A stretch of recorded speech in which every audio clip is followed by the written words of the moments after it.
আসসালামু আলাইকুম, welcome back. আজকে আমি আপনাদের দেখাবো দারুণ মজার মাওয়া ঘাটের ইলিশ মাছের লেজ ভর্তা। এতটাই জনপ্রিয় এই ভর্তাটা খেলেই মুখে লেগে থাকে।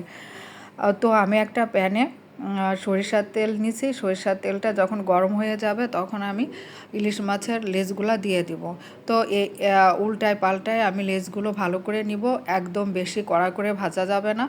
তারপরে ওই তেলের মধ্যে আমি শুকনা মরিচ ভেজে নিব।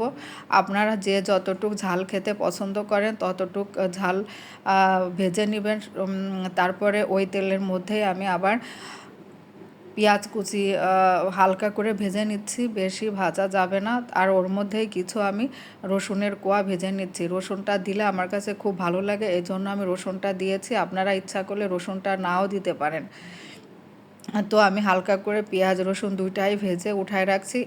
এইবার আমি লেজগুলা খুব ভালো করে থেতো করে নিব। থেতো করার পরে যে কাঁটাগুলো আছে সব কাঁটাগুলো খুব আস্তে আস্তে বেছে নিব। একটা কাঁটাও রাখা যাবে না, কাঁটাগুলো খুব সুন্দর করে বেছে নিতে হবে। কাঁটাগুলো আমার বাছা হয়ে গেছে খুব সুন্দর করে, একটা কাঁটাও নাই। এরপর আমি যে মরিচগুলা ভেজে রাখছিলাম সেই মরিচগুলা বোঁটা ছাড়াই নেব। বোঁটা ছাড়াই মরিচগুলো আমি খুব ভালো করে থেতো করে নেব।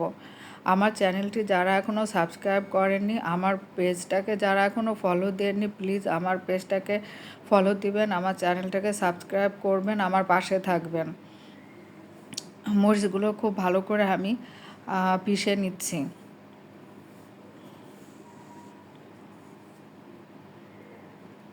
তারপরে